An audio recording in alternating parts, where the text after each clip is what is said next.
നിങ്ങൾക്ക് അവാർഡുകൾ കിട്ടാനാണോ? നിങ്ങളുടെ പാഠഭാഗങ്ങൾ, നിങ്ങളുടെ എഴുത്തുകൾ പാഠപുസ്തകങ്ങളിൽ ഉൾക്കൊള്ളിക്കാനാണോ?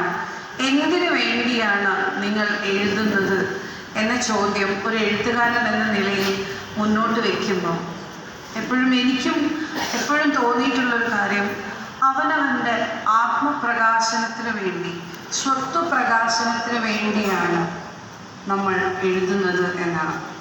ഞാൻ എന്തായാലും എൻ്റെ ആത്മപ്രകാശനത്തിന് വേണ്ടി മാത്രമാണ് എഴുതാറ്. ബാഹ്യമായ ഒരു സംഗതികളും എന്നെ എഴുതാൻ പ്രേരിപ്പിക്കാറില്ല എന്നുള്ളതാണ് വാസ്തവം. നമുക്ക് എഴുതണം എന്ന് തോന്നുന്ന, എഴുതിയേ മതിയാകൂ എന്ന് തോന്നുന്ന ഒരു ഘട്ടത്തിൽ മാത്രമാണ് ഞാൻ എഴുതാറുള്ളത്. പ്രത്യേകിച്ച് ഒരു സ്ത്രീ എന്ന നിലയിൽ പലതരത്തിലുള്ള